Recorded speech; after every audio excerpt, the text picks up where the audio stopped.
네, 수업을 계속 이어가도록 하겠습니다. 네, 오늘도 따뜻하네요. 땀이 나가지고. 있습니다. 오늘 5시에 위장원 예약을 해놨습니다. 머리 좀 깎으려고요. 깎아야겠다고 생각하셨겠죠, 물론. 깎아야 된다고 생각도 하고 있었고, 막 성화도 심하고, 지금 뭐 하는 거냐고. 머리 긴 거를 좀 안 좋아해요, 와이프가.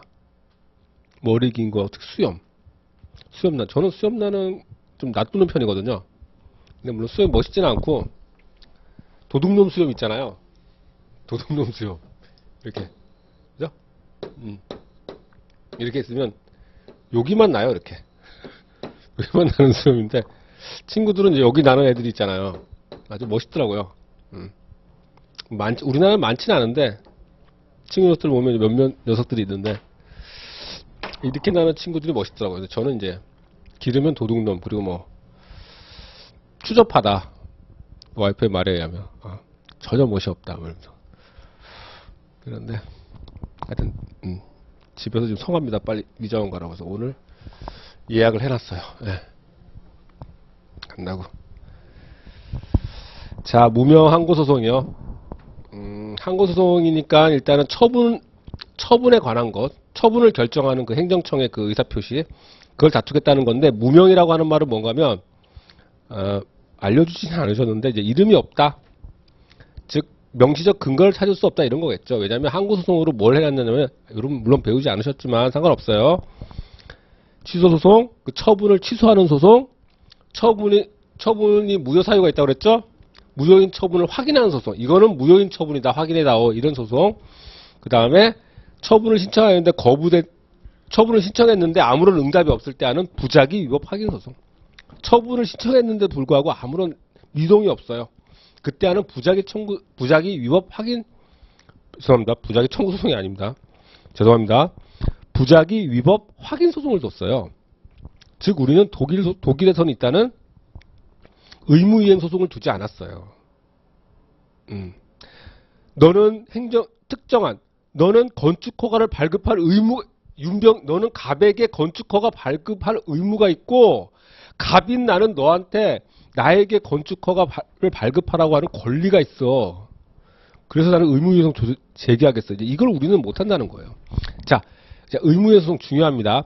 여기는 기출표시가 안 돼 있지만, 이런 문제도 많아요.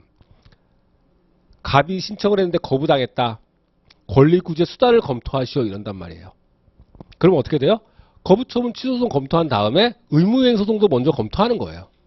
결론적으로는 우리는 안 된다 하더라도. 그래서 제법 중요해요. 그리고 밑에 보면 이제 거의 비슷한 형태인데, 이것도 뭔가 하면은 장래 그 이행 소송이거든요. 예방적 금지 소송이라고. 출제 자주 되거든요. 이것도 다 중요하고요. 근데 뭐 어렵지 않으니까 짧게 정리해둬야 돼요. 자, 봐봐요. 자, 의는 기억해 두시고요. 의무이행 소송이란 행정청에 대하여 일정 처분을 신청하였는데, 어떤 특정한 처분을 신청했겠죠. 나에게 건축 허가를 해달라, 아니면 의뢰한테 무슨 불이익한 처분을 내려라, 이렇게 신청하였는데, 거부되거나 아무런 응답이 없는 경우에 그 이행을 청구하는 것을 내용으로 하는 소송이다. 그러니까 판결 주문이, 지금 우리가 있는 취소소송은 판결 주문이 뭔가 하면, 처분이 위법하다, 취소한다예요. 이거는 뭐냐면, 뭐뭐할 의무가 있다, 땡땡 처분을 할 의무가 있다, 이행하라, 이런 게 주문으로 떠요. 주문은 지금 갑자기 또 뭔 얘기하는 거야? 그러니까 주문이란 말 하나 알아두세요. 판결의 그 모습이에요. 그게 바로 어떠어떠한 소송을 뒀다는 걸 딱 함축하는 거거든요. 그냥 판사가 만들어낸 말이 아니에요. 법이 취소 소송을 만들었다는 것 자체에서 그렇게, 처분을 위법하다, 취소한다 여부만 우리 딱 결정하는 거구나, 이렇게 하는 거예요. 그래서 우리는 절대 판사가 너 의무 있어, 이행하라, 행정청 장관은 이행하라, 장관은 얘한테 건축허가 발급하라, 이런 주문을 안 내요. 그거는 큰일 났어. 그건 의무이행 소송이에요. 자, 인정 여부요. 그럼에도 소송은 명시적 규정이 있어야 됩니다. 자, 재판청구권은 법률이 정하는 바에서 국민이 누린다고 했어요. 재판청구권 자체는 뭐가 정해진 게 아니에요. 즉, 그렇듯이 사법부 자체도 명시적 규정이 있어 재판하는 거예요. 자기가 막 형성하는 게 아니야. 재판은 단순한 어떤 소송 하나가 아니고 여러 가지 규정이 필요한 거예요. 소송을 한다는 거는. 근데 그 많은 소송 규정들을 막 도출합니까? 그렇지 못하거든요. 원칙적으로 안 돼. 근데 여기서는 보자 말이에요. 문제점. 왜 이런 소리 하는지. 거부에 대해서는 취소소송, 부작위에 대해서는 부작위 위법 확인소송을 규정하고 있는 우리 행정수법 하에서 왜 이러냐면 권리구제를 위해서 의무소송이 있으면 좋단 말이에요. 그래서 4조 1에 보면 어떻게 돼 있냐면 나중에 확인하세요. 행정소송법 4조 1호입니다. 거기 보면 취소소송을 뭐라고 했더니 처분을 취소하는 소송 이렇게만 해놓지 않고 처분을 취소하거나 변경하는 소송 이렇게 해버렸어요. 약간 이상한 야 그러니까 이걸 통해서 뭔가 적극적 변경도 있거나 뭐 이러니까 처분을 갖다 심사 처분을 딱 던져주면 이행하라 이런 주문도 낼 수 있는 거 아니야? 슬쩍 들어온 거예요.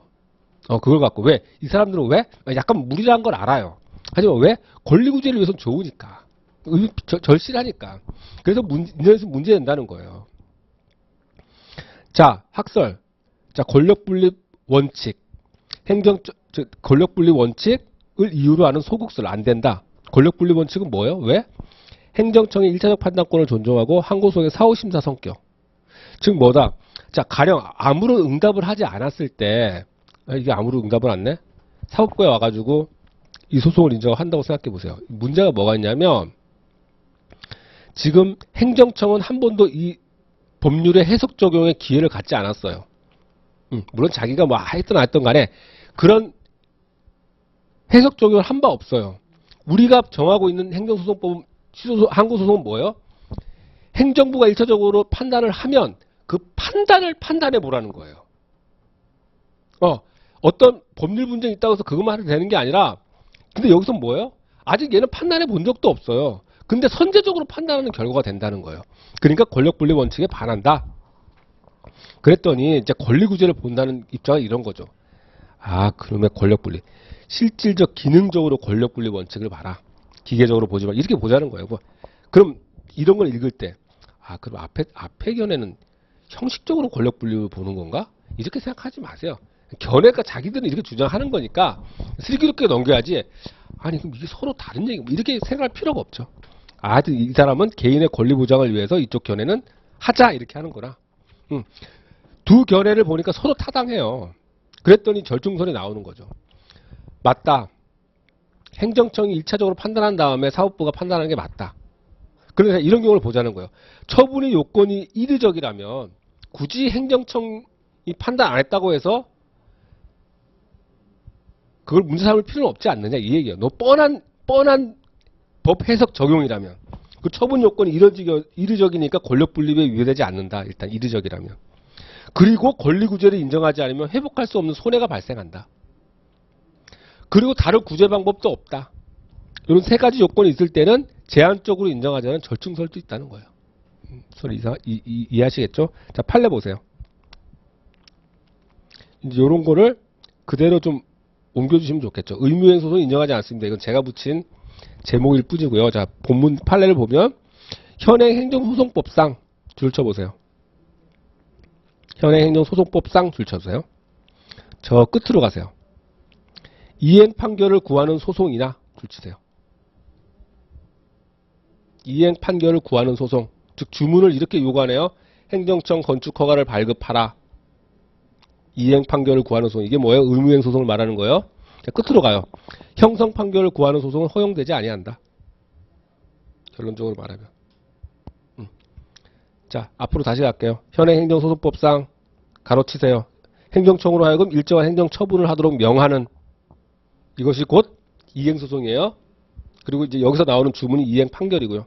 그런 소송이나 또 그 사이도 다 가로치시면 되겠죠. 법원으로 하여금 일정한 행정처분을 해요. 이걸 한 발 더 나간 거예요. 뭔가 하면은 그러지 말고 사법부 네가 건축허가를 나한테 발급해줘 이런 거예요. 형성소송은 있지 않아? 근데 이거는 뭐다? 적극적으로 형성하는 거. 취소소송의 형성은 뭐예요? 소극적으로 형성하는 거예요. 행정청이 형성시켰던 걸 허무는 거예요. 그죠? 근데 이거는 뭐예요? 행정청이 형성시킨 것도 없면서 적극적으로 내가란다. 사법부가 형성해달라고 요구하는 거. 있을 수가 없죠. 판례가 이런 식으로까지 얘기를 한다고요. 그러니까 요런 걸 이제, 요런 경우에 이행 판결을 구하는 소송이나 처분을 직접 행하도록 하는 형성 판결을 구하는 소송을 허용하지 않는다고 하였다. 이렇게 하면 이제 제대로 되는 거죠. 그러니까 제가 왜 이게 길게 외우냐면은 그 실질적으로는 상식적, 통상 비법학적 측면에서 상식적으로 생각하면 말도 안 돼요. 아니 내용이 없는데 뭘 길게 써. 근데 이상하게 법학 답안지에서는 판례는 가급적이면 적어도 한 2줄 이런 느낌이 좋아요. 교수님이 쓸 거 없는데도 아니 이 학생은 왜 이렇게 판례가 짧게 소개돼? 이렇게 자꾸 봐요. 판례에 따른다면 어떠어떠한 사안에서 이렇게 보았다. 이렇게 하면 제일 좋고요. 근데 그런 판례가 많지는 않거든요. 그러니까 이게 아무 생각 없이 읽으면은 의무에서 인정하지 않는다. 이렇게 돼버려요. 그러면은 답안지에서 어떻게 되면 한 답안지 반줄만 차지해요. 그럼 되게 이상하단 말이에요. 그러지 말고 아예 지금 외울 때 길게 외워야 돼요. 그러니까 그 뭐지? 점수가 좀 안 좋은 수험생 답안지가 어떻게 되냐면은 가령 문학 판검으로 그 답안지라고 구성했다고 했을 때 진짜 잘 쓰는 학생들은 문제점 요만큼이에요. 문제점은 요만큼이에요. 이게 문제점이에요. 요만큼 차지해요. 배점에서. 그리고 학설을 요만큼 써요. 그리고 판례를 이렇게 정도 쓴다는 생각을 갖고 있어요. 그 다음에 검토 이렇게 학설이란데 판례요. 판례. 근데 점수가 안 좋은 답안지의 그 시각적인 건 어떤지 아세요? 문제점이 아예 전혀 짧거나 아니면 또 뭐가 하나 주저리해요. 대표적인 건 학설이 커요. 그리고 여기다 판례를 이렇게 달아요. 이런 건 아주 그냥 시각적으로도 이 친구 공부 못하는 친구구만 이렇게 그냥 해버려요. 그게 상식적으로 생각하면 왜 그럴 필요가 있습니까? 핵심적으로 여기 의무유소 인정 안 된다 이러면 됐지. 의미가 다 연결된 거 아니에요? 그리고 특히 여기는 논고도 없어요. 이 판례는. 그렇잖아요. 논고도 없는데 그럼 뭐 어떡하자는 얘기야. 그래도 좀 길게 외워두세요.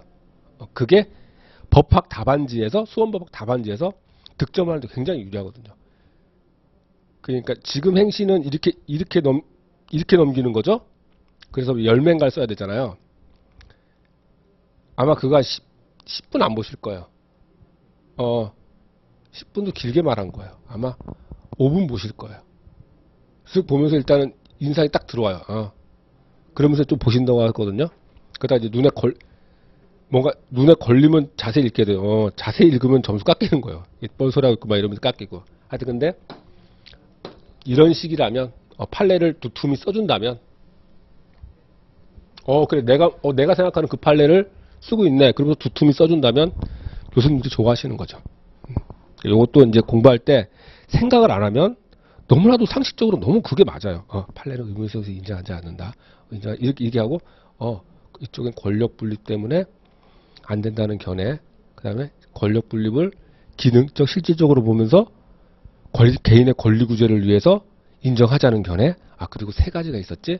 처분 요건이 이리적이어서 권력 분립을 침해할 여지가 없고 또 권리 구제의 필요성은 큰데 다른 거짓 수단이 없을 땐 한다. 이런 식으로 딱 결론을 내버리고 어떻게 보면 상식적으로 하고 열심히 공부하는 거예요. 근데 그리고 가가지고 답안지를 딱 접하면 좋은 답안지의 모습이 안 나온다는 거죠. 아시겠죠? 요런 자꾸 공부하는 방법이에요. 조금 과하다 싶어도 자꾸 말씀드릴게요. 의외로 그게 잘 안 되거든요. 자, 검토. 행정조정 4조를 예시적 규정으로 보기 어렵다. 소송법 규정을 그렇게 보는 게 아니거든요. 자, 부작위 유혹 특히 보세요. 그렇게 해석하는 거는 어떻게 되냐면은 부작위 유혹 확인 소송을 사문화시켜요. 그럼 무슨 부작위 합의 소송을 제기할 이유가 없잖아요. 실익이 없잖아요. 국민들이 제기하지 않을 뿐만 아니라 어떤 얘기가 되면 여기서 의무이행 소송을 두고 있는데도 불구하고 부작위 위법 확인 소송을 제기한다는 거는 어떤 얘기를 해야 되냐면 소외이익이 없다는 게 돼요. 왜? 직접적인 권리구제 수단이 있으니까. 그런데 입법자가 부작위 위법 확인 소송을 뒀다고요? 이거는 좀 말이 안 되는 해석이죠. 이런 식으로 해석할 수가 없다는 얘기예요. 그래서 권리구제라는 장점에도 불구하고 입법론을 변론하더라도 해석론은 의무이행 소송을 인정하기 어렵다. 자, 이행소송이라고 하는 것은 여기 의무이행 소송인데요. 자, 기본적으로 의무이행 소송이 있다라고 하는 것은 의무이행이 뭐예요? 아까도 말했지만 부작위 의무가 있을 거 아니에요. 그거를 이행해 달라는 거예요. 아시겠죠? 그러니까 뭐 처분을 내려달라. 근데 내린 처분을 내려달라가 되겠죠. 여기서는 논리적으로 부작위는 뭐예요? 부작위를 이행해 달라. 즉 처분을 내리지 말아 달라. 또 담겨 있는 거예요. 의무이행 소송에. 이걸 따로 떼가지고 야 처분 발령하지 말어. 행정처 처분 발령하지 말어라고 청구할 수 있다는 거예요. 그리고 그걸 수리하는 수단이 처분을 발령하지 말아라 라고 하는 주문을 내는 소송. 그것이 바로 예방적 금지소송입니다. 자, 의의를 보세요. 예방적 금지소송이란 장래의 침입적 처분이 예상된다는 거예요. 그래서 그럼 장래 침입적 처분이 예상되는데 그 침입적 처분을 받아요. 그리고 취소소송으로 가요. 그러기에는 취소소송을 제기해도 별로 권리구제 효과가 없는 경우가 있다라는 거예요. 그럼 그건 좀 이따 보고요. 그런 경우가 있다면 그렇다면 권리구제를 위해서 가장 좋은 건 뭐다? 자, 의의 다시 갈게요. 그럴 때는 침입적 예상이 되는 경우에는 미리 그 처분에 부작위를 구하는 소송. 너 혹시 꿈도 꾸지 마 이 얘기예요. 혹시라도 발령할 것 같은데 너 발령하지 마 이 얘기예요. 예방적 부작위 청구 소송이라고도 한다. 이것만 딱 이제 위에 의무이행 소송을 공부했으니까 이것만 놓고 딱 드는 생각이 뭐예요? 아직 행정청은 심사도 안 해봤어요. 그죠? 근데 이걸 갖다가 정말 하지 말아야 될 사안인지 아닌지를 사법부가 또 심사하게 돼요. 그러니까 권력 분립에 일단 반하겠죠. 그게 문제가 돼요. 자, 가로 열고 참고적으로 보는 건 처분 외의 직무행위는 어떻게 돼요? 다른 직무행위 부작위나 혹은 부작위의 이행을 구하는 소송은 다 당사자 소송 형태로 지금 하여튼 있어요. 하여튼 구할 수 있다 이렇게 말아두세요. 권리 청구 소송이기 때문에 그건 할 수 있어요. 그러니까 처분을 이행하라. 무슨 소린가 하면 이럴 수 있어요. 지금 처분을 이행하라 이런 건축허가 발급하라. 이런 건 못해요 지금. 근데 이런 소송을 할 수 있어요. 1억 지급하라. 이런 소송 가능해요. 뭔가 하면 자 이런 경우가 있어요. 보조금 지급 결정을 안 했는데 보조금 지급 결정 전에 보조금 지급 결정하라. 안 된다고 그랬어요. 근데 1억 보조금 지급 결정을 해줬어요. 그럼 어떤 효과가 생겨요? 상대방은 1억 청구권이 생기는 거예요. 마치 금전채권 같듯이 국가에 대해서. 근데 이걸 이행 안 하면 어떻게 돼요? 그럴 경우는 잘 없지만 잘 없어서 당사자 소송이 잘 거론이 안 되는 거예요. 현실에서. 그럴 일은 국가는 돈이 없는 사람들도 아니고 법을 모르는 사람 바로바로 집행합니다. 개인하고 달라요. 근데 만약에 집행을 안 한다면 1억 지급하라는 소송을 가능해요. 그냥 권리구제 소송이고요. 이게 바로 당사자 소송이에요. 그렇듯이 1억을 지급하는 이 행위는 뭐예요? 처분이 아니에요. 이거는 법적 효과를 형성하고 이런 게 아니에요. 형성된 법률 효과를 집행하는 것 뿐이에요. 그래서 이거는 사실행위예요. 지급하는 행위는 이 지급하는 거. 그래서 그거는 당사소송을 할 수 있거든요. 이제 그런 연장선상이에요. 자, 인정 여부요. 문제점 비슷해요. 그러니까 의무이행 소송 비슷하기 때문에 암기하는 데는 어려움이 없어요. 자, 행정의 발급을 근데 이제 언제 이것이 문제 될까? 이걸 좀 잘 알고 있어야 돼요. 행정행위 발급을 기다려서는 취소소송을 제기하는 것이 권리구제에 무력한 경우가 있다. 즉시강제가 뭔가 하면은 가령 나는 지금 이게 불법 유통물이 아니에요. 근데 불법 유통물인지 알고 가져가는 건 어떻게? 수거 폐기하거든요. 바로 가져가서 수거 폐기해버려요. 수거 폐기하는 행위 자체는 처분이에요. 일단 그렇게 아세요. 근데 이 처분을 다툴 수가 없어요. 왜? 폐기해버려가지고. 수거 폐기라고 하는 그 처분을, 그게 즉시강제거든요. 즉시강제이라니. 그러니까 만약에 그러니까 뭐냐면, 음란물 같은 거 이렇게 하면은 압수하는 게 아니라 바로 해서 그냥 폐기해버려요. 그렇게 법에 정해놓은 거예요. 그 처분인데, 그렇게 폐기해버리면 어떻게 되냐면, 그 처분인 수거 폐기 행위를 갖다가 다툴 수가 없어요. 왜요? 소외이익이 없어서요. 나중에 배워요. 그게 뭔데요? 자, 수거 폐기 행위를 취소한다고 한들 그 유통물이 살아 돌아옵니까? 아니어서 취소성이 안 된다는 거예요. 그러니까 얘는 결국 어떻게 되면 즉시 폐기만 당하기만 하면, 수거 폐기만 당하기만 하면 뭐 하냐면은 손해배상밖에 못해요. 위협하더라도. 그러니까 손해배상 받는 것만 갖고 권리구제가 안 되냐. 이 물건 그 자체를 보호해줘야지. 그러려면 그때 할 수 있는 게 뭐예요? 낌새를 만약에 챘다 이러면 미리 가서 법원에 가서 야, 너 그거 즉시 폐기 하지 마라 라고 청구소송을 할 수 있으면 권리구제에 도움이 되죠. 하지만 우리는 그거를 지금 보존 마련하지 않았다. 명시적 규정으로. 그리고 기정사실이 발생되는 경우, 단기간에 실효되는 경우, 이것도 이제 처분이 치고 빠지는 거예요. 더 이상 뭐 어떻게 할 수가 없는 거예요. 실효되면 어때요? 더 이상 처분을 다툴 수가, 그러니까 자기는 처분은 충분히 자기 효과를 갖추고 금방 실효되어 버리는 이런 행위들이 있어요.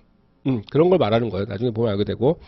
자, 그래서 우리 행정소법의 해석을 통해서 명문의 항고소송 외에 예방적 금지소송을 인정할 수 있는지 문제된다. 그래서 아까랑 비슷해요. 권력분립에 반한다. 실질적 권력분립과 권리구제를 논거로 한다. 그 다음에 또 똑같죠. 처분 요건이 이리적에서 권력분립에 의뢰되지 않으면서도 권리구제를 인정하자면 회복할 수 없는 손해가 발생하고 다른 구제 방법이 없는 경우에는 제한적으로 인정하자는 절충설도 있다. 자, 판례 보세요. 예방적 금지소송 인정하지 않는다. 이렇게 하지 마세요. 건축물 건물의 준공 처분을 하여서는 아니 된다는 내용의 부작위를 청구하는 행정소송을 허용하지 않은 바 있다. 따라서 판례는 예방적 금지소송을 인정하지 않고 있다. 요 정도 쓰면 한 두 줄 나오죠. 두세 줄 나온단 말이에요. 그러면 답안지의 모습이 제법 이뻐요. 그렇게 한다는 거죠. 자, 검토. 또 비슷해요. 행정소법 4조를 예술적 규정이라 보기 어렵고 권력분립에 반한다. 권리구제라는 장점에도 불구하고 입법론은 변론하더라도 해석론으로 예방적 금지소송을 인정하기는 어렵다. 그런 거예요. 이게 왜냐면 생각해보면 거부를 공부하다 거부를 채 끝내지도 않고서는 왜 무효 항고소송까지 왔냐, 이게 좀 이상할 수는 있어요. 근데 이제 거부를 하다 보니까 신청권이 나오고, 이 신청권을 좀 더 거기서 거부를 하다 보니까 신청권 얘기도 하고 또 행정개입 청구권 얘기도 막 해요. 그러면서 처음에는 거의 앞에도 막 추상적 일반적 행정개입 청구권 막 이런 얘기도 나오고 막 이랬죠. 막 미치겠어요. 이제 그러니까 공권을 봤어요. 청구권을. 그 청구권을 보고 나면 제가 보기엔 연결해서 이 의무소송을 하는 게 적당하지 않나 해서 했어요. 자, 이제 뭐 여전히 힘들지만 자, 거부를 이제 또 남은 거부를 정리하도록 할게요. 자, 어제 거부를 봤어요.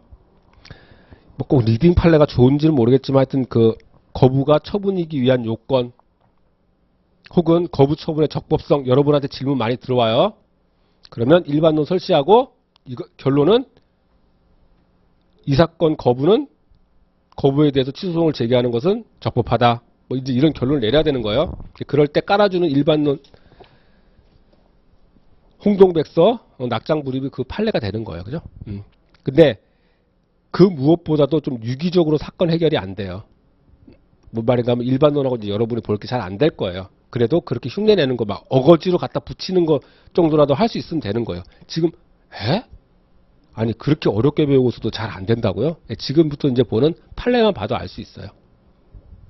자, 판례를 이제 보면서 과연 리딩 판례에 맞춰서 판례는 과연 그거를 좀 따박따박 검토해주고 있는지를 한번 볼게요. 자, 253페이지 판례 박스로 가겠습니다. 1번 처분 신청권.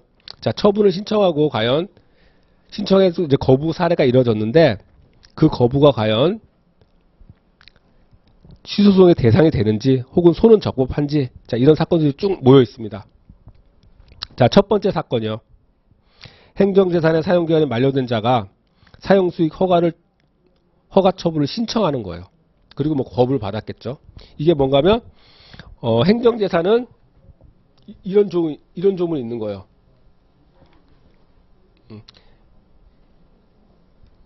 하지만 이런 거 대표적인 예로 이런 거예요. 도로 조명 허가할 수 있다. 뭐 구청장은 이런 조문이 있는 거예요. 법률이 할 수 있다. 뭐 해야 한다도 뭐 상관없고 이제 여기서는 도로 조명 허가를 하고 있으니까 허가할 의무는 있죠. 그러니까 사익보성이 있고 만약 이렇다면 어떤 신청권을 얘기할 거예요. 그러니까 이게 어떠한 도로 조명 허가를 하면 분명히 유리하죠. 내가 남들은 도로에서 어저께 말씀드렸지만 도로는 걸어 다니기만, 도로는 이제 자동차가 다니는 부분하고 인도를 합쳐서 도로라고 그래요. 법적으로. 그러니까 요 사람은, 여기는 자동차를 이용할 수 있고, 여기는 인도 부분은 사람이 이렇게 걸어 다니기만 하는 거, 통행으로. 그러니까 당연히 여기다 물건 쌓아놓고 이러면 안 돼요. 근데 어떤 필요가 있어가지고 도로 조명 허가를 받았다. 그럼 분명히 그거는 이익은 맞을 거예요. 그죠? 이 이익이 반사적 이익인지 법률상 이익인지를 검토해야 돼요. 그걸 말하고 있는 판례예요. 근데 이제 어떻게 판례 논증 하나 봐봐요. 한번 읽어볼게요. 행정재산의 사용수익 허가 처분. 행정재산이라고 하는 것은 이제 이런 공물을 생각하시면 되시고요. 만약에 여기서 행정재산 나왔지만 뭐 도로라고 생각해도 되고 아니면은 구청 건물 뭐 이런 거 생각하셔도 돼요. 그런 걸 내가 좀 사용 수익 좀 해보겠다라고 허가를 신청하고 거부당했는데 이 거부가 과연 처분인지 보자는 거예요. 그랬더니 보세요. 성질상 땡땡땡 신청할 권리가 있대요. 첫 번째 문장을 분석해보죠. 결국 그렇죠? 즉 그냥 우리는 조금 더 기대하고 있는데 이런 경우에 어떻게 이런 조문을 보면서 어떻게 사익보호성을 논증해내는지 좀 보고 싶은데 그냥 이거 좀 그냥 상대방한테 이거 허가에 좀 유리하잖아. 그러니까 그냥 하여튼 권리가 있다라고 본 거예요. 성질상 이런 식인 거예요. 그러니까 따박따박 좀 보기가 힘들어요. 아 이게 수익적인 제도를 두고 있을 때 수익적인 성격의 제도를 두고 있을 때 그 수익은 법률상 이익으로 보고 싶은 모양이다. 이런 생각을 좀 할 수 있는 거죠. 그죠? 우리는 느끼면서. 그래서 서울대 공원시설 기부 체납한 사람이 이거 기부 체납했는데 이건 중요한 게 아니고요. 무상 사용기간 만료 이것도 중요한 게 아니고 하여튼 확인사실에 근거하여 어쨌든 하여튼 누군가가 10년 유상 사용 등의 허가를 구했다는 거예요. 허가를 구했는데 이제 거부했겠죠. 그랬을 때 서울대공원이군요. 서울대 공원이 아니라 죄송합니다. 서울대공원 관리사업소장이 그 신청서를 반려한 것은 거부 처분에 해당한다. 이런 얘기를 한 거예요. 그죠? 우리가 실망스러운 건 그냥 성질상 권리가 있다고 했네요. 이럴 수밖에 없다는 거예요. 자, 그 다음에 행정재산의 목적의 사용 허가 신청권이요. 뭔가 법률에 보면은 가령 이제 공물을 규율하는 법률에 보면 이런 게 있어요. 여러분 보면 왜 도서관 같은 데 보면은 식당 장사하시는 분들이 있어요. 그게 뭔가 하면은 나라로부터 허가를 받은 거예요. 그래서 여기서 장사를 하는 건데 원래 그 곡물은 장사하는 용으로 쓰는 게 아니잖아요. 근데 원칙적으로는 그런데 여기에 매점이 있으면 되게 매점 장사하는 사람만 좋은 게 아니라 이용객도 좋다 이래가지고 예외적으로 행정재산이지만 목적에 사용할 수 있게끔 이렇게 하는 제도들이 많아요. 그래서 이거를 허가의 대상으로 삼아놨단 말이에요. 그러니까 그 곡물 규정에는 분명히 나와 있겠죠. 자, 관악 청소년 회관에 무슨 어떤 부분은 사용 허가할 수 있다. 그 조문을 보고서는 그 규정을 보고서는 갑이 신청을 하는 거예요. 나 여기 관악 청소년 문화회관 여기서 나 이거 사용 좀 하게 해줘. 근데 거부한 거예요. 그럼 이것이 과연 처분이냐? 거부가 처분이냐? 사익보호성 있는 게 중요하겠죠? 분명히 물론 사용하면 이익이긴 해요. 그런데 그 이익이 법률상 이익인지 좀 논증해줬으면 좋겠어요. 논증하고 있는지 한번 봐봐요. 전혀 논증하고 있지 않아요. 판례 네 번째 줄. 이러한 한번 볼까요? 보이세요? 이러한 네 번째 줄부터 이러한 행정재산의 사용수익 허가처분 또 여기 또 성질에 비추어 국민에게는 행정재산의 사용수익 허가를 신청할 법규상 조리상 또는 조리상 권리가 있다. 이렇게만 얘기하고 있네요. 수익적인 제도를 두고 있으면 그냥 성질상 그거는 성질상 법률상 이익으로 보호하려고 하는 것이다. 라고 지금 판례가 보고 있는 거예요. 그러니까 그걸 다른 말로 표현해서 신청권이 있다. 이렇게 얘기해주고 있는 거예요. 아, 그럼 나도 나중에 사례가 나오면 이 정도로 써야겠다. 이런 마음만 가지시면 되겠죠. 수익적인 처분을 나에게 발급하라. 그리고 거부당했다. 이런 사례가 나오면 그냥 잘 쓰는 게 아니라 이 정도만 쓰면 되겠구나. 나도. 이렇게 생각하시면 돼요.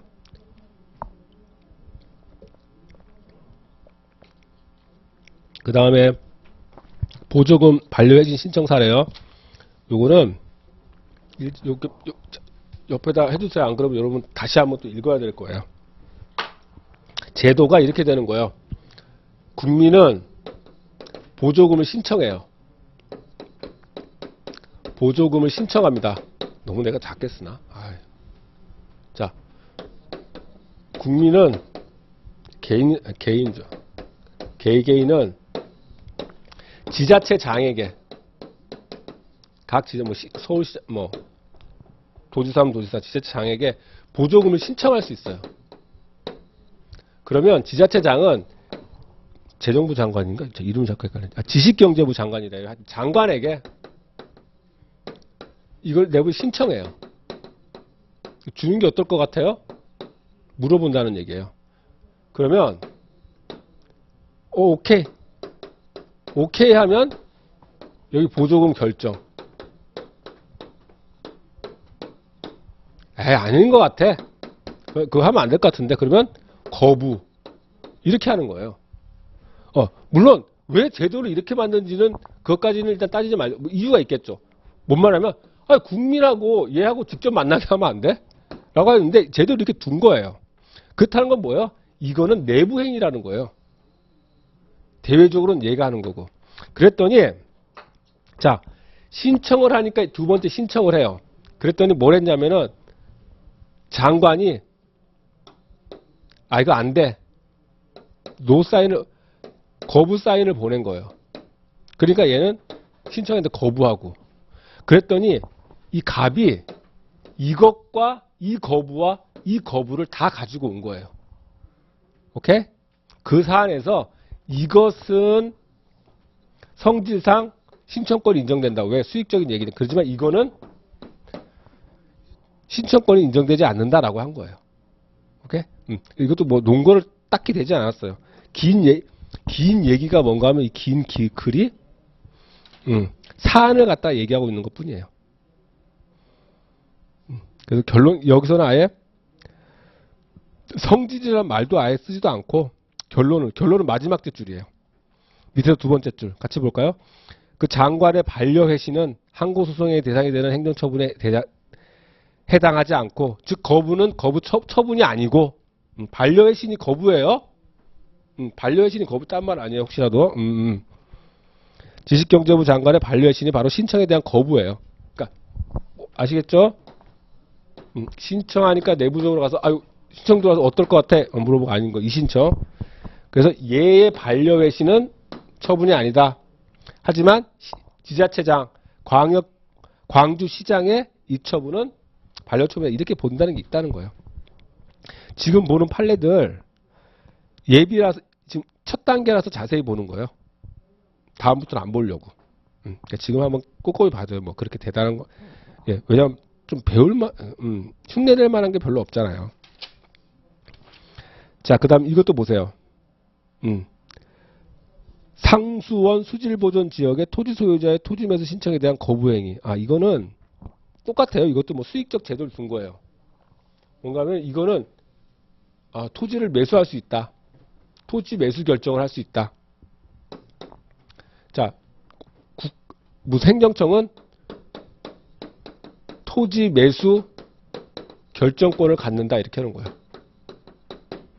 그러면 봐가지고 나 이 토지 매수 이렇게 한 거예요. 근데 이게 왜 수익적인가 하면은 상수원 수질보존 지역으로 묶여버리면 이전에는 뭔가 하면은 이 전에 조문은 뭔가 하면 상수원 수질 보전 지역 뭐 결정권 이런 게 있었을 거예요. 그래서 여기는 상수원 보전 구조로 지정해야겠다. 지정해 버리는 거예요. 그럼 무슨 문제가 생기냐면 개발을 못 해요. 땅값이 확 떨어지는 거예요. 그러니까 그럴 경우에 토지 소유자들 대비해서 토지 매수 결정권을 둔 거예요. 뭔가 하면은 이 지역 상수원 보전 지역으로 결정이 내려졌고 그 다음에 토지 소유자의 신청이 있고 이러면 토지 매수를 결정할 수 있다. 이렇게 해버린 거예요. 그랬을 때 과연 이것은 이때 토지 매수를 신청했는데 거부하는 것은 처분이 될 수 있겠느냐? 이걸 말하는 거예요. 이게 사익보호를 위해서 둔 제도냐? 일단은 유리하잖아요. 돈이라도 받고 뜰 수 있으니까. 근데 이제 이거 논증이 필요한데 또 논증하기 쉽지 않을 것 같아요. 그러니까 아니나 다를까? 결론은 대상이 된 처분이라고 하면서 그 두꺼운 글씨. 이런 상황 하에서 자, 매수 거절을 항고 대상의 대상이 되는 행정처분을 보지 않는다면 토지 등의 소유자로서는 재산권 제한에 대하여 달리 다툴 방법이 없다. 즉 뭐냐면 재산권을 보호할 필요가 크다. 그러니까 이것은 재산권이라고 하는 걸 보니까 이것은 사익보호를 즉 재산권을 보호하기 위한 제도가 분명하다. 그러니까 처분을 보겠다. 이렇게 하는 거예요. 그러니까 어떻게 보면 달리 또 할 말도 없어요. 그래서 이런 식으로 뽑아낸 거죠. 자, 그 다음은 더 재밌어요. 인터넷 포털 사이트에서 불법 주민번호가 유출됐나 봐요. 그러니까, 나 이거 이제, 내 이 번호 이제 큰일 났다. 이거 못 쓴다. 이래가지고 바꿔달라고 했나 봐요, 번호를. 근데 재밌는 게, 내용을 첫 번째 줄 읽어봐요. 주민등록법에 주민등록번호의 변경에 관한 규정을 두지 않았대요. 근데 생각해보면 이런 걸 예정해서 좀 둬야 됐을 것 같은데. 근데도 심지어 규정을 두지 않았지만, 보세요. 그 다음 판례. 피해자의 개인정보 자기결정권 보장 측면에서 그 변경제도를 둔 걸로 해석하고 또 그러한 변경제도는 사익을 위한 것이다라고 보겠다는 거예요. 엄청나죠? 근데 그 논증 과정은 좀 자세히 보기 뭐하지만 결론은 우리가 좀 합당하게 느껴져요. 그죠? 이렇게 봤던 것도 있다 이런 거예요. 그래서 그렇기 때문에 피해자 의사와 무관하게 유출된 경우에는 조리상 주민등록번호 변경을 요구할 신청권이 인정된다. 근데 그 가족하고 주민등록번호는 일치하는 거 이제 붙어 있나요? 전혀 상관없는 거예요? 근데 저희는 여동생하고 나하고 되게 붙어 있는데. 이게 아니구나. 뭐 중요한 건 아니에요. 하여튼 그래서 지금 생각나니까 그런 생각이 드네요. 자, 알겠습니다. 딴소리를 하고 있네. 자, 건축계획 심의 신청 반려요. 이게 뭔가 이건 그냥 이것도 이렇게 들읍시다. 건축계획 심의를 신청해요. 원래는 건축 허가를 받는 거고요. 건축 허가를 받아야 돼요. 건축 허가. 근데 건축 허가를 낼 때는 절차의 하나로서 계획심의위원회의 건축계획 심의를 받게 돼 있거든요. 그러니까 이건 어떻게 보면 내부적인 행위고 어떤 절차적인 행위일 뿐이에요. 근데 이거를 갖다가 여기서 만약에 심의해서 그 허가건이 안 돼. 그 허가 내려주면 안 돼. 라고 허가를 내리면 건축 허가를 못 받아요. 그러니까 어떻게 보면 아까 사례 뭐예요? 아까 사례처럼 이런 사안일 수가 있어요. 자, 뭐 여기 구청장이라고 쳐요. 지자체장. 국민. 건축 허가를 신청합니다.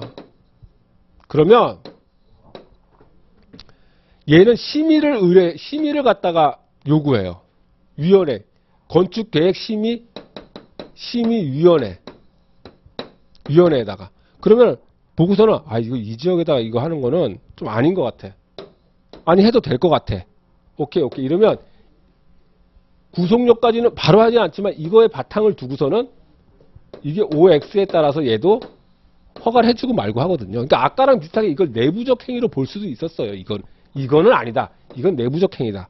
근데 여기서는 그것도 반려 처분이다. 이렇게 봐준 경우도 있다는 거예요. 왜냐하면 이게 너무 심각하다는 거예요. 일단 이게 받아야 다음 절차로 나아가니까 뭐 이렇게 해서 중요한 건 아니고 그 정도만 봐주세요. 그 다음에 다음 거 제목만 볼게요. 건축주 명의제도. 우리가 건축주 명의제도가 뭔지를 뭐 이해할 필요도 없고요. 근데 이 판례를 정확히 알려면 건축주 명의제도라는 걸 좀 알면 좋겠죠. 근데 이제 그 시험까지 이게 크게 뭐 중요하진 않으니까 이렇게 건축주 명의 변경을 청구하고 신청하고 그거를 반려했을 때 이거를 다툴 수 있다 하는 걸 했다는 것 정도만 알아두시고요. 그다음에 뭐 작은 판례도 그냥 넘어가겠습니다. 뭐 토지대장의 지목 변경을 신청했더니 그걸 거부해요. 254페이지 보고 있습니다. 아시죠? 그랬더니 뭐 그거는 그렇다고 쳤고, 또 같은 토지대장인데 소유자 명의 변경 부분, 소유자 명의를 바꿔줘요. 그거는 법률상 이해관계가 또 그 뭐지? 사익보성이 없다고 봤나 보네요. 그러니까 그거는 처분이 아니다 또 이렇게 맞고 뭐 이랬다는 거니까 넘어가요. 자, 이런 거 보세요. 이거 주요 무형문화재.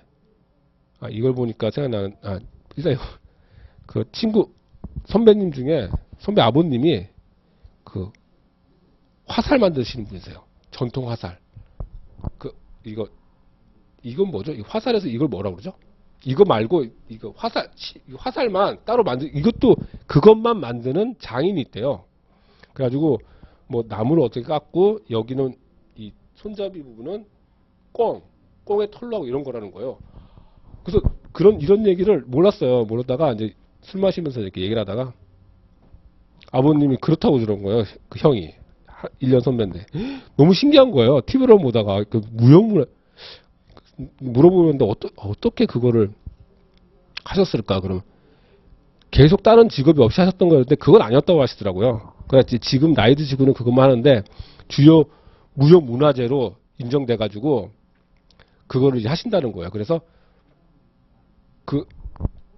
하시니까 이제 그걸 만드실 거 아니에요? 의뢰가 들어오면 만들기도 하고요. 아니면 뭐 이제 사적으로 의뢰가 들어온대요. 근데 이제 되게 비싸대요. 이렇게 액자에다 넣어가지고 그 화살을 이렇게 뭐 대여섯 개씩 넣어가지고 이렇게 판다는 거예요. 의뢰가 들어오면. 근데 이제 그게 비싸고 이러니까 뭐 그렇게 많이 팔리진 않는데요. 그러니까 이제 그걸로 생활을 하시는 게 아니라 나라에서 이게 지정이 돼 버리면 200만 원인가 나온다고 그러더라고요. 그래가지고 이제 그건 이제 저런 제도가 있구나 이제 이런 걸 들었던 적이 있어요. 그러니까 바로 이런 거죠. 자, 그랬더니 나라의 제도를 둔 거예요. 이러이러한 전통 문화와 관련된 뭐 어떤 그런 뭐지? 전통 문화 할 수 있는 그런 걸 만들 수 있는 재주가 기능이 있는 사람은 중요 무형 문화재로 지정하라 뭐 이런 제도가 있겠죠. 그죠? 그 지정하고 나면 그 효과가 뭐 한 달에 얼마씩 돈도 좀 줘라 뭐 이런 것도 있을 거고요. 그런 거 보면 상당히 이익이 되니까 이때까지 봐왔던 판례에 입장에 따른다면 일단 그 자체가 어쨌든 수익적인 효과가 있잖아요. 그렇다면 법률상 이익으로 보고 주형 문화재로 내 보유자를 인정해 달라. 근데 거부에 따르면 소송으로 다툴 수 있을 것 같은데 여기선 그렇게 보지 않았어요. 이런 경우도 있어요. 두꺼운 거 실면 볼게요. 특정한 개인이 자신을 중요 무형 문화재 보유자로 인정해 달라고 신청할 수 있다는 근거 규정을 별도로 두고 있지 않다. 그러니까 법규상으로는 일단 신청권이 없는 것 같다. 그리고 신청권을 부여하지 않은 취지는 피고가 누구예요? 행정청으로 하여금 개인의 신청에 구애되지 않고 오로지 중요 무형 문화재의 보존과 전승이라는 공익적 관점에서만 객관적으로 보유자의 인정 필요성 또는 타당성 유무를 판단하고 하고 있다. 즉 이 말이 뭐예요? 오로지 공익이다. 사익보성은 없다. 물론 이제 다시 말하면 뭐예요? 그냥 우리 초보자 입장에서는 아니 왜 그러니까 오로지 공익인지 좀 말 좀 해주면 참 좋겠는데 그런 건 말하기 힘들잖아요. 그죠? 결국 여기도 그런 게 드러나고 있네요. 그래 끝에는 또 반복하고 있어요. 끝에 부분으로 가세요. 두꺼운 것이. 그 인정에 관한 법률 규정이 중요 무형 문화재의 보존이라는 공익 이외에 중요 무형 문화재의 보유자로 인정된 개인의 이익도 함께 보호하고 있다고 해석되지 아니한다. 이렇게 한 거죠. 이런 경우도 있구나 하는 거예요. 자, 그 다음에 다음 보세요. 기간제로서 임용기간이 만료돼요. 만료된 교수가 이렇게 얘기한 거예요. 이게 뭐 그냥 결론만 알아도 상관없는데 그러니까 형식적으로만 보면 우리나라 이제 제도를 둔 거죠. 제도를 뒀는데 제도는 여러 가지가 있을 가능성이 있어요. 이 제도를 어떻게 두냐에 따라서 학문이 발전이 되고 안 되니까 중요한 제도예요. 그러니까 입법자가 생각한 거죠. 이거를 종신형 제도로 두면 학문 공부를 안 할 것 같다는 거예요. 그래서 기간제를 둬서 기간제마다 교수를 다시 뽑을 수 있게끔 한 거란 말이에요. 그러니까 이제 형식적으로는 그런데 이 교수님들 입장이 뭔가면 종신형 교수제를 택하지 않은 건 맞다. 그러면 기간제 교수제를 택했다는 건 뭔가면 기간이 끝나면 다시 원점으로 돌아가서 신규 교수랑 똑같이 경쟁을 해서 뽑혀야 된다는 건 아니다라는 거예요. 뭔가면 신규 교수를 뽑히는 트랙도 있지만 일단 한번 해서 기간제 임용이 됐으면 이 사람들은 재임용 심사 트랙으로 가야 된다. 그것은 뭔가 하면 특별한 하자가 없으면 조금 교수를 임용해 달라는 그런 권리가 있다라는 거예요. 그러니까 법문으로 놓고 보면 이 기간이 만료된 교수님들은 어디로 가야 되냐면 신규 교수랑 같이 가서 심사를 받았어야 돼요. 자격이 있나 없나. 그러니까 이거는 그러니까 우리 입법자가 둔 제도가 종신형 제도, 이거는 우리가 거부한 건 맞다. 그렇다고 딱 단기간에 교수 제도만 인정한 건 아니다. 라고 해석을 했다는 거죠. 그게 중요해요. 그래서 우리한테는 재임용 심사 요구, 그러니까 당국에서 봤을 때는 재임용 심사할 권한이 없는데요. 우리는 그냥 임용 심사할 권한만 있는데요. 이렇게 얘기했던 거예요. 아니, 재임용이라는 제도, 재임용이라는 걸 심사할 권한이 있고 우리는 그걸 요구할 신청권이 있어야 됐더니 인정했다는 거예요. 이게 저거랑 비슷하죠? 인터넷 포털 사이트. 하여튼 흔적이 있다. 이런 거 보세요. 지금 보시면 아시겠지만 한 번만 이렇게 정확히 보면 그 다음은 그냥 눈으로 바르고 넘어갈 거예요. 이 부분은. 그리고 거부와 가는 중요한 거는 기출 사례를 보고서는 확실히 자기가 나는 이거를 이 문제가 나오면 이렇게 해결하겠다. 딱 준비하고 있는 게 중요해요. 요거는 지금 한 번만 읽어보자는 거야. 자, 검사 임용 응답 요구권. 뭔가 하면 사법연수원을 조립해가지고 나도 검사에 지원한 거예요. 근데 뭐 검사 그해 필요한 매년 뽑는 필요의 검사는 뭐 한 50명이겠죠. 근데 이제 지원자는 한 뭐 70명 되겠죠. 그래도 이제 뽑히지 못한 애가 내가 왜 못 뽑냐 하면서 다투는 거예요. 그랬더니 아니 임용 여부는 알아서 결정하는 거지 이걸 다투 뭐 이랬던 거예요. 그랬더니 임용을 요구할 신청권이 있다. 얘기를 했던 거죠. 얘한테는 아무런 답이 없었거든요. 그거 해줘야 된다 이런 거고, 그 다음에 승진 대상자로 승진 임용 신청권 인정된다. 그러니까 여기서 보면은 좀 약간 자세히 너무 자세히 읽지 마세요. 그러니까 그럼 공무원인 내가 공무원도 아닌 내가 장관한테 가서 승진 시켜주세요, 내지 임용 시켜주세요 이러면 아마 신청권 인정하지 않을 겁니다. 근데 여기서 이제 공무원 신분 내에서 또 공무원 신분 중에서도 승진 대상자로 결정된 자라면 승진 임용 신청권이 있다 이렇게 봤어요. 근데 그러면 그냥 공무원은 임용 신청권이 없나 뭐 이런 생각까지는 하지 마세요. 그냥 하여튼 승진 제도를 뒀고 임용 권한을 준 거는 상대방을 알면 신청할 권리도 줬다. 뭐 이렇게만 보세요. 그다음에 뭐 참고적으로 그 밑에 보면 기간제 조교수 재임용 사례랑 다르게 국공립대 임용 지원자의 임용 응단 신청권은 없다고 그랬어요. 첫 번째 판례가. 여기 없다고 했네요. 2003년도 판례인데도. 자, 그 다음 대학 교원에서 근데 신규 채용을 해가지고 유일한 면접 심사 대상까지도 선정된 사람은 신청권이 있다고 또 봤어요. 뭐 이 정도인데 그냥 참고적으로 보세요. 다음 볼 거 아니에요. 이게 그냥 객관식에서나 좀 의미가 있지 큰 의미 없어요. 자, 그 다음 중요한 게 이제 또 하나 나온 게 직권 취소 변경 신청권이에요. 요거는 좀 중요해요. 아직까지 취소를 요구하는 거를 이렇게 정면으로 기출된 건 없어요. 그냥 행정 개입 사례가 많이 나왔거든요. 행정 개입 사례나 뭐 이거나 좀 틀려요.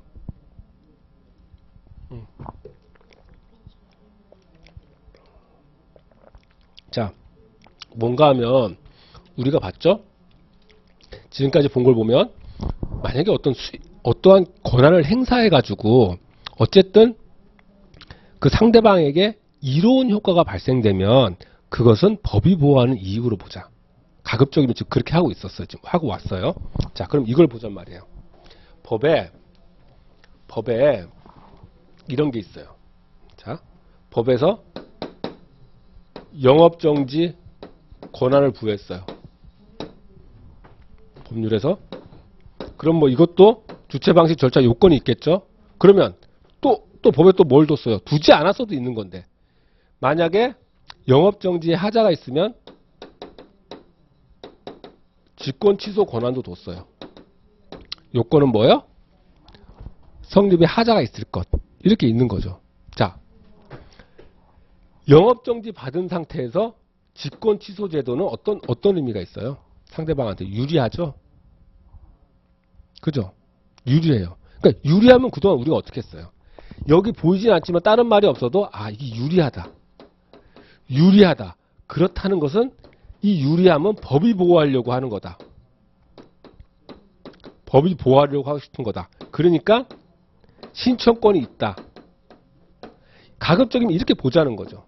그래서 직권 취소를 신청하고 거부하면 사업부로 올 수 있는 거죠. 그죠? 그렇게 해석해야 되는데 여기도 근데 문제가 있어요. 뭔가 하면은 자 보세요. 영업정지라는 걸 받고 여기 하자가 있으면 자 영업정지 처분을 받은 자가 여기 하자가 있으면 어떻게 해야 돼요? 원칙적으로 하자가 있으면 제소기간 내에 취소 소송으로 와야 돼요. 그죠? 그러면 여기서 만약에 이거를 갖다가 소송으로 다툴 수 있다라고 얘기하는 건 뭔가 하면 이거를 다툴 수 있음에도 다투지 않은 애가 이제 영원히 못 다투는 게 되는 거죠. 안 다퉜으면. 근데 이거를 빌미로 해가지고 다시 한번 다툴 수 있는 거랑 똑같아요. 자, 영업정지 처분을 다투는 거나 영업정지를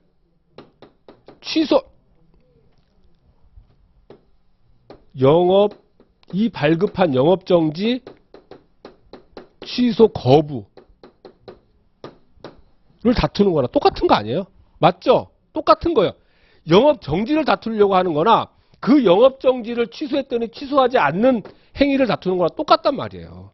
이건 뭔가 하면은 불가증력을 갖다가 잠탈하는 효과가 생겨요. 또는 만약에 얘가 잘했어. 하자가 있다고 생각해서 취소소송을 제기했어요. 근데 취소에 어떻게 돼요? 기각 판결을 받았어요. 기각 판결. 그러면 영업정지에 대한 사안은 끝난 거예요. 너는 영업정지 당하는 게 맞다는 거예요. 그런데도 얘가 한 번 더 다투는 방법은 없어요. 영업정지. 왜? 판결이 났으면 이게 기판력이라고 해서 더 이상 소송을 제기 못합니다. 이제 끝난 거예요. 근데 여기서 만약에 신청권을 인정하면 어떻게 되냐면 한 번 더 다툴 수 있는 기회를 주는 거예요. 이걸 다투는 거나 이걸 다투는 건 똑같은 거니까 형식적으로는 다르지. 그러니까는 어때요? 이게 수익적이 유리하긴 해요. 직권 취소를 해주면. 그죠? 그리고 유리하긴 하지만 법이 보호하는 이익이라고 함부로 생각할 수 없다는 거죠. 왜? 저렇게 제소기간을 잠탈하거나 한 번 더 다투는 효과가 생기니까요. 그죠? 뭐 했어? 그러니까 결국 뭐예요? 직권 취소라고 하는 것은. 오로지 공익을 위한 제도가 아니겠냐라는 판단이 든다는 거죠. 그래서 판례가 직권 취소를 이렇게 규정을 두고 있더라도 이것은 여기서 사익보호성을 도출하지는 않아요. 즉 직권 취소 청구권을 인정하지 않는다고. 직권 취소 신청권을 인정하지 않는다고요. 일단 기본적으로 그렇게 알고 계세요. 아, 이래서 그렇구나. 그리고 이거 자 2번 255페이지입니다. 실정 왜 변경을 왜 지나갑니까? 직권 취소와 붙어 있는 이렇게 변경 이런 말이 나오면 요거는 그냥 일종의 일단 직권 취소의 일종 이렇게 알고 계세요. 나중에 변경 처분 나올 때 한번 설명을 드릴게요. 일단은 그냥 직권 취소 및 변경에 대한 신청권 이렇게 나왔는데 이러면 직권 취소 신청권이다 이렇게 이해하세요. 아시겠죠? 자, 이제 사례를 한번 봐봐요. 자, 이해관계인의 복구, 중고, 통보 등의 취소 신청권. 이게 뭔가 하면 조금만 더 읽어봐요. 산림법령엔 채석허가 처분. 채석허가 처분한 사람한테 이게 뭔가 하면 돌 캐내는데 한번 산 같은 거 고속도로 가다 보면 보실 때 있지 않아요? 정말 무섭죠? 엄청나게 절벽이 생기고 막 이래요. 땅을 파헤쳐가지고. 그러니까 사실 그 예전에는 그게 그냥 산이어가지고 거기서 있다가 이제 절벽이 막 생기고 이런 거잖아요. 그러니까 필요한 물론 당연히 돌을 캐내는 것도 허가상으로 해놨지만요. 법 제도는 뭐라고 했냐면 채석이 끝나면 그 환경을 복구하도록 해놨어요. 그러니까 이제 어떻게 예전처럼 복구를 하겠어요. 그건 불가능하죠. 근데 이제 울타리를 친다든지 이렇게 해서 좀 안전을 더 이상 산사태를 일어나지 않게 한다든지 이렇게 하는 거예요. 왜? 위험하니까. 이제 그게 당연히 그렇게 해야 될 공익이 있는 거죠. 공익에 나아가서 인근 주민의 이제 이익이 있는 것까지는 모르겠어요. 이제 그것도 이제 검토가 돼야겠지만 이제 그런 걸 하는 거예요. 그러니까 채석 허가뿐만 아니라 이런 것도 있어요. 임목 벌채 허가 있잖아요. 허가를 받으면 나중에 이제 또 그것도 해야 돼요. 그 산길에 가서 이제 나무 캐우려면 이제 길을 내고 이러잖아요. 길도 나중에는 나무 다 캐고 나면 나무도 좀 심어야 되고 길도 다시 복구해 놔야 돼요. 그런 식으로 하는 게 이제 이 복구 준공이에요. 그러니까 복구할 의무가 있는 거고요. 복구 준공 통보라고 하는 것은 뭐냐면은 네가 이 사업자, 채석 허가자,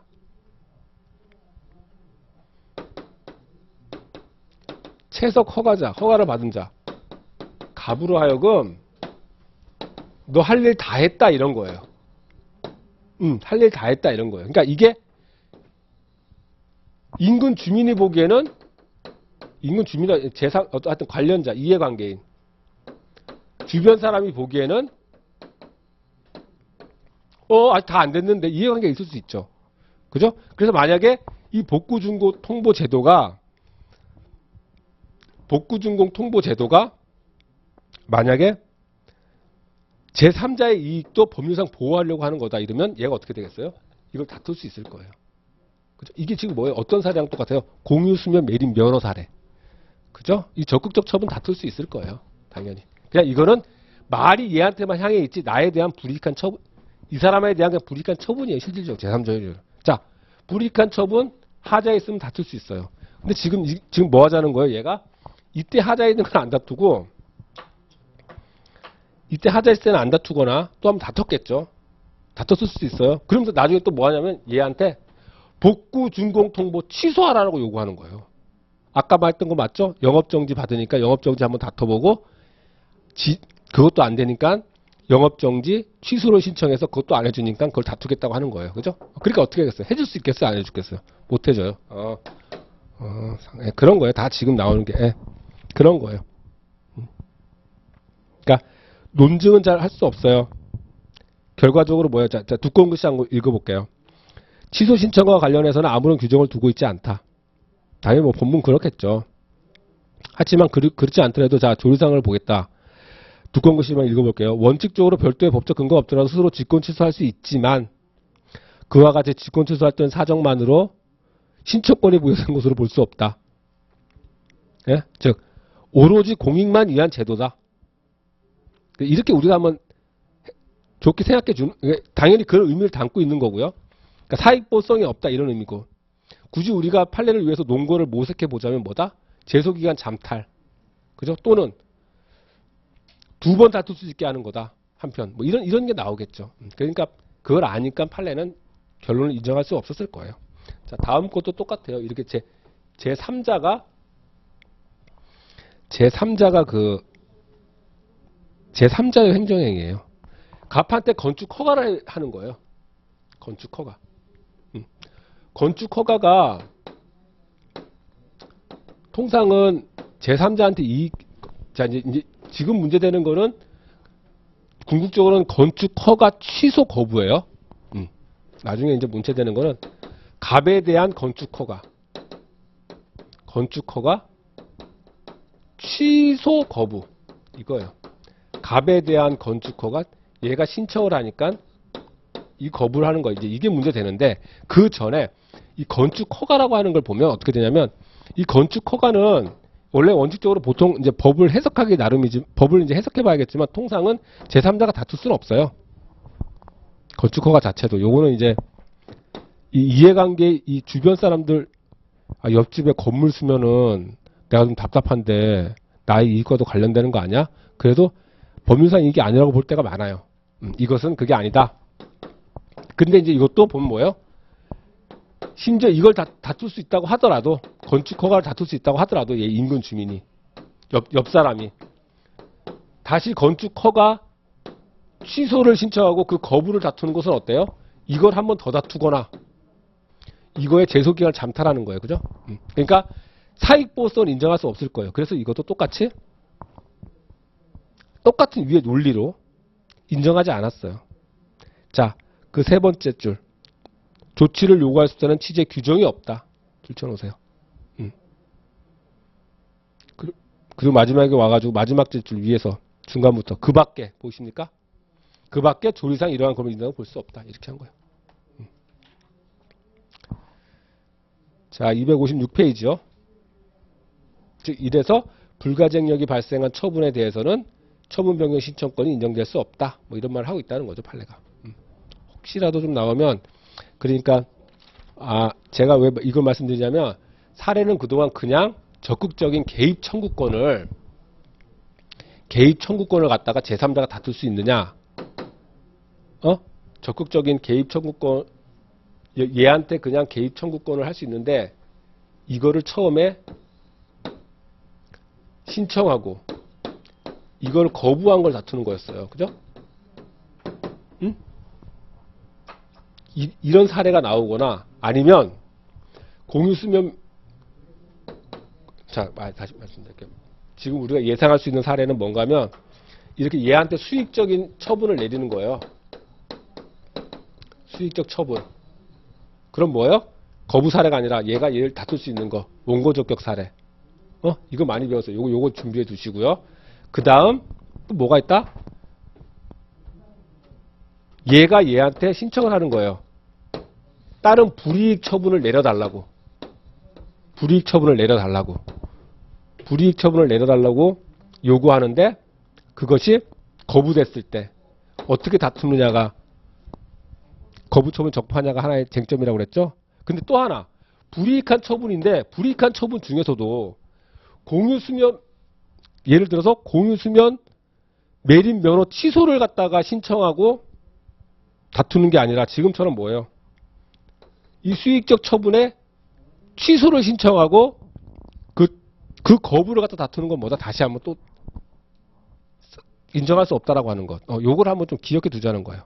이제 아직까지 거기까지 나오지 않았는데, 그 사례를 잘 구별해가지고, 그 세 가지 준비해 두자 이런 얘기예요. 취소는 좀 다르니까.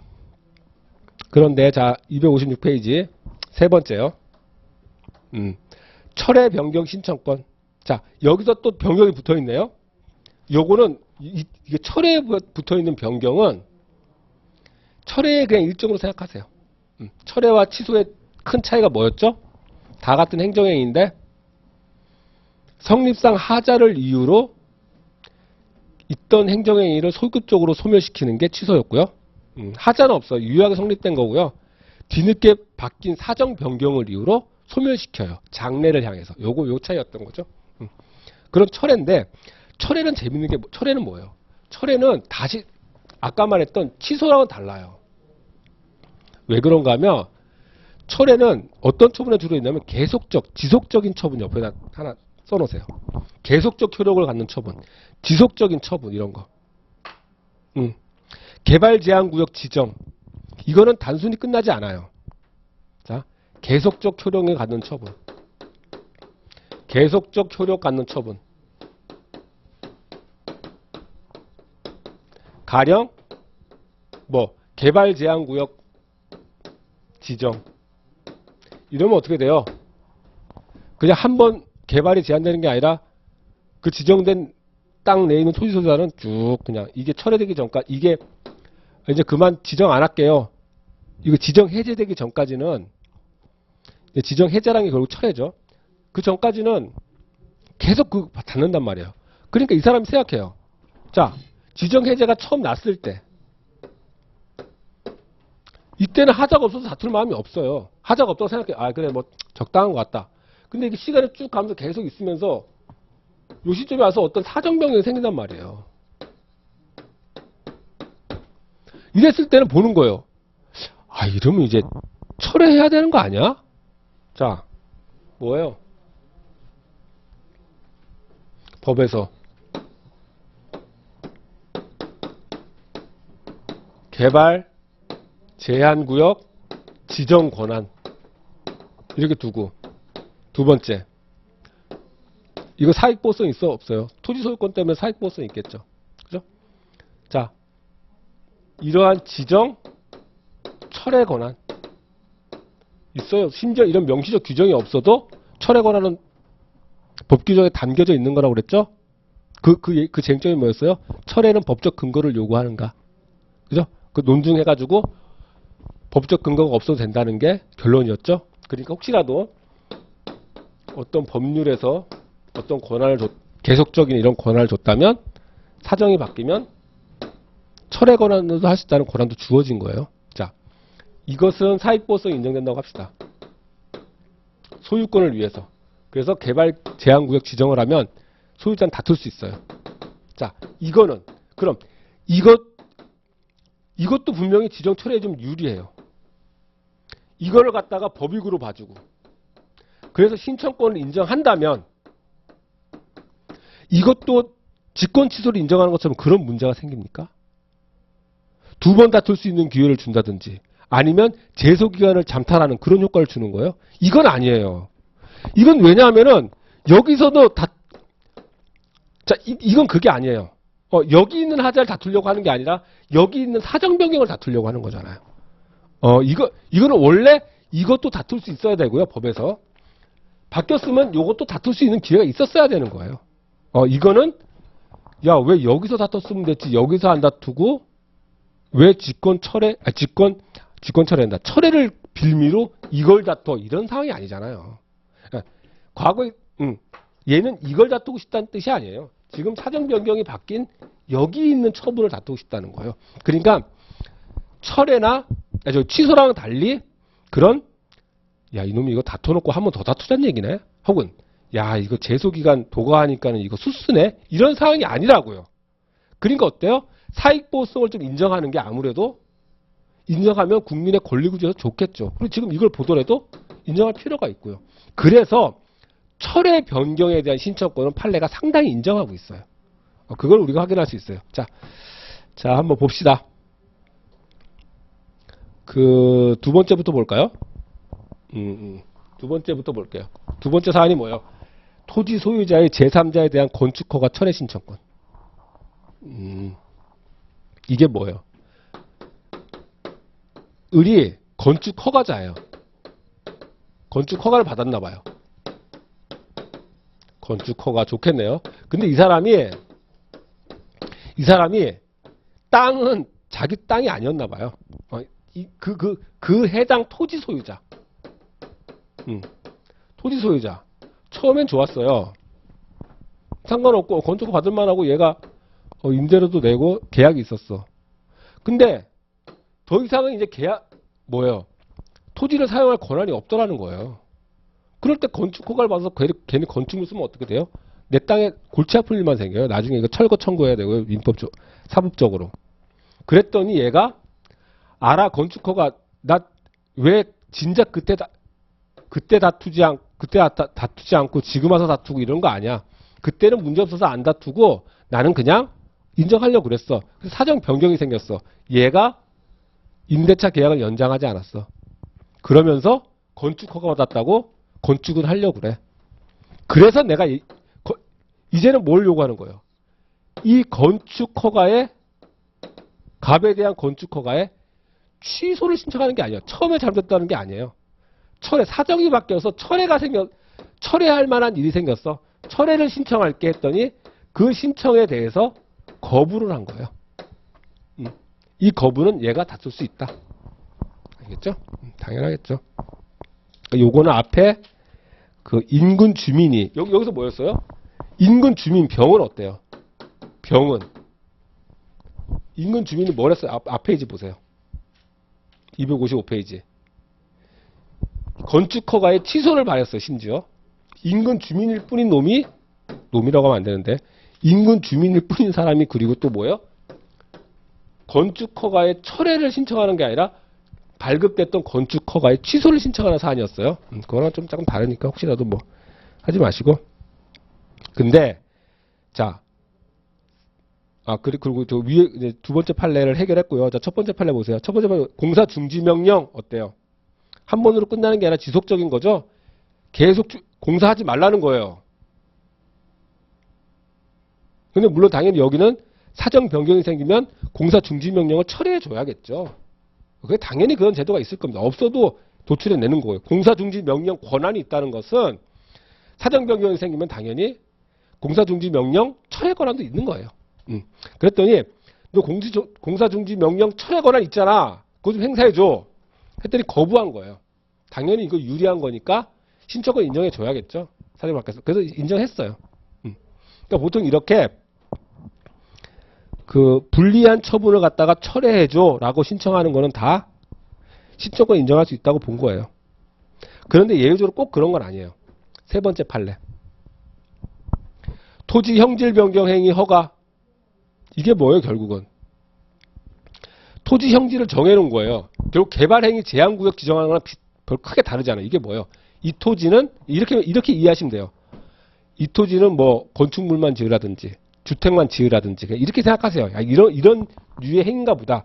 토지 형질을 정해놓는 것. 응? 그랬더니 그 변경해 달라고 했더니 안 해준 거. 근데 여기서는 예외적으로 신청권이 없다고 한 사안도 있다. 이렇게 좀 근데 논거는 되지 않고 있어요.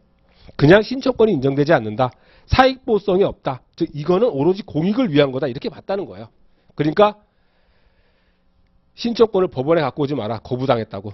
이렇게 한 거죠. 자, 그 다음 4번이요.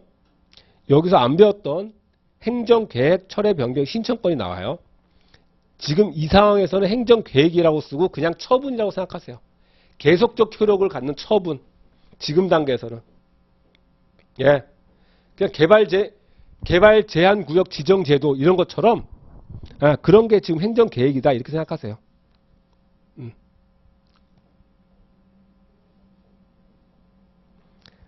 그러면 그게 뭐지? 이걸 딱 보면 좋겠네요. 그 하나, 둘, 셋, 네 번째 거 볼게요. 옆 페이지. 국토이용계획 변경 신청권부터 볼게요. 자, 국토이용계획을 변경해 달라고 한 거예요. 근데 거부했나 보죠. 자, 국토이용계획이라고 쓰고 그냥 계속적 처분. 이게 뭔가면은 이것도 그냥 이렇게 보시면 돼요. 국토이용계획해서 자, 여기는 주거지역, 여기는 상가지역 이렇게 된 거예요. 그럼 상가지역은 높은 건물 지을 수 있어요. 그러니까 운 좋게도 상가지역으로 결정되면 내 땅의 가치가 좀 높아지겠죠. 그러니까 경우에 따라 늘 그럼 그렇게 돼야 되는 건 아니고 세상이 살아가면서 바뀌면 또 이 이용계획도 바뀔 거예요. 그러니까 당연히 변경 신청권을 줘야죠. 토지 소유권에 관련되니까. 그랬을 때 판례가 뭐라고 했냐면 보세요. 그러니까 변경 신청을 또 누가 하느냐에 따라 달라요. 그냥 일반 주민이 하느냐, 토지 소유자가 하느냐, 이렇게 어떠한 일정한 행정처분을 구할 수 있는 지위에 있는 자가 하느냐, 그런 자에 따라서 다르게 본 거예요. 두꺼운 글씨부터 볼게요. 국토이용계획이라고 하는 이런 행정처분을 지역주민이나 일반적 이해관계인 두꺼운 글씨 보고 있습니다.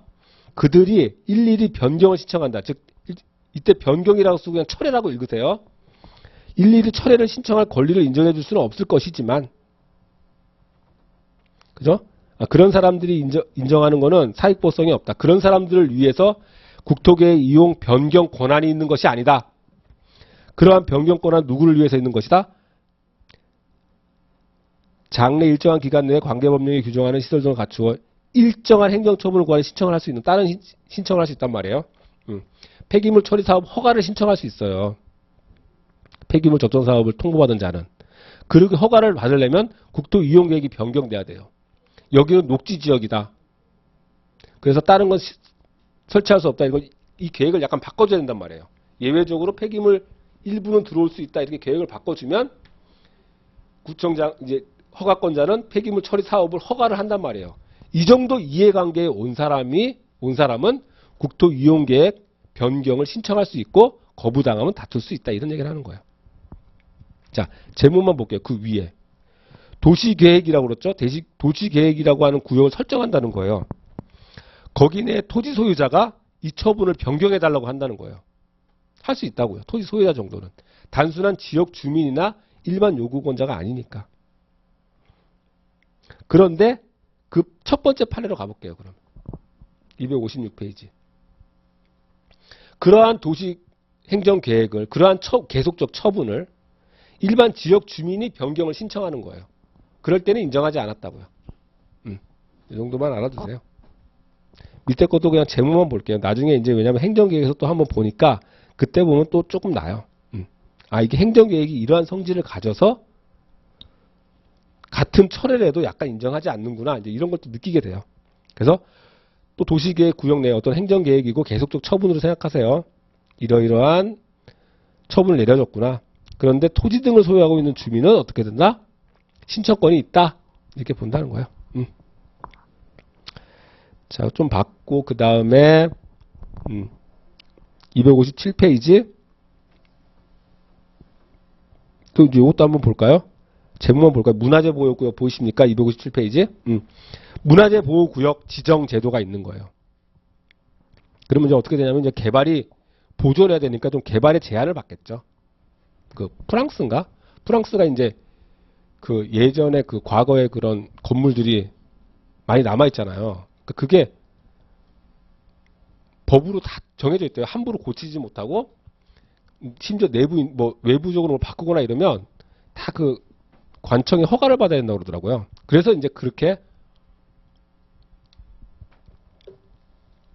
도시의 외관이 지켜지고 있는 거예요. 그래서 그 실제로 그 사는 그 현지인들 그 아니면 건물을 가지고 있는 사람들은 상당히 불편하다고 한다는 거예요.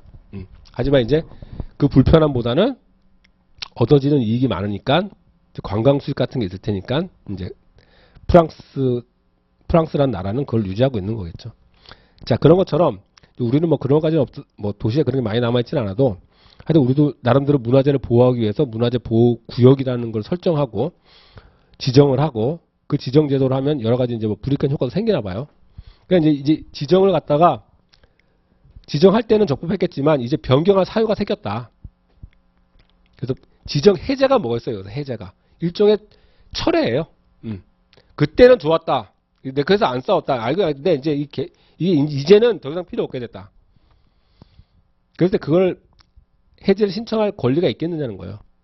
단 토지 여긴 심지어 뭐예요? 토지 소유자니까 인정해 줬다는 거예요. 그 세 번째 줄, 그 줄 한번 쳐놓으세요. 문화재 보호구역 지정에 따른 재산권 행사 제한을 줄이기 위하여 여러 가지 제도를 두고 있다. 법들 읽어보면. 그리고 또 여기도 헌법상 개인의 재산권 규정도 갖고 오네요. 밑에서 세 번째 줄, 가운데 좀 헌법상 보이십니까? 헌법상 개인의 재산권 보장 취지에 비추어 보면 이렇게 헌법을 막 갖다 쓰잖아요. 헌법을 배우면 뭐 헌법에 그 기능에 뭐가 있다고 그랬어요? 법률을 해석하는 데 하나의 기준이 된다고 그랬어요. 그게 바로 이렇게 작용하고 있는 거죠. 그죠? 객관적 질서성 뭐 이런 것 해가지고 이런 까지 겸사겸사 해서 보면 토지 소유자가 지정 해제를 하면 유리해. 그러니까 그 유리함을 위해서 그 유리함은 법이 보호하는 이익일 거야. 그러니까 그걸 위해서는 신청권을 뒀겠지. 이렇게 된다는 거죠. 그 다음은 참고적으로 읽어보시고요. 258페이지. 거부 처분에 대한 권리 구제 수단. 이건 보통 교수님 책에는 없어요. 그냥 뭐냐면 거부 처분에 대해서는 거부에 대한 취소성이 적법한가 이것도 많이 묻지만 거부 처분에 대한 권리 구제 수단 이런 것도 많이 물어요. 그래서 이제 좀 정리해 놓은 거예요. 그러니까 이런 정리는 뭐다? 다 공부한 다음에 보면 된다. 혹시 이제 하나를 놓칠까봐 정리해 놓은 것 뿐이니까 지금은 넘어가자. 다 하나하나 보면 지금은 뭐 다 생소한 말이지만 이제 앞으로 공부하면서는 다 하게 된다 이거죠.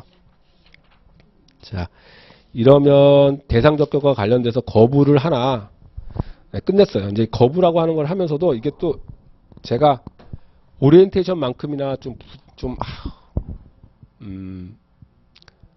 이걸 어떻게 해야 될지 하는 부분이에요. 그냥 결론으로 하면은 기출 사례 딱 하나 놓고서는 이렇게만 합시다. 이렇게만 외우세요. 이러고 싶어요, 그냥. 사실은. 그러고만 싶어요. 왜냐면 지금 우리가 한 게 다 그래요. 이거 강사 줍니다. 이런 거 읽은 부분이 되게 많아요. 할 필요 없거든요. 근데 예비라서 한 거예요. 그냥 이것만 외우세요. 이러면 100명 중에 한두 명만 이거 필요 없나 보구나. 이렇게 생각하지. 나머지는 이거 뭐 아니 좀 몰라서 저런 거 아니야. 이러면서 혼자 생각해요.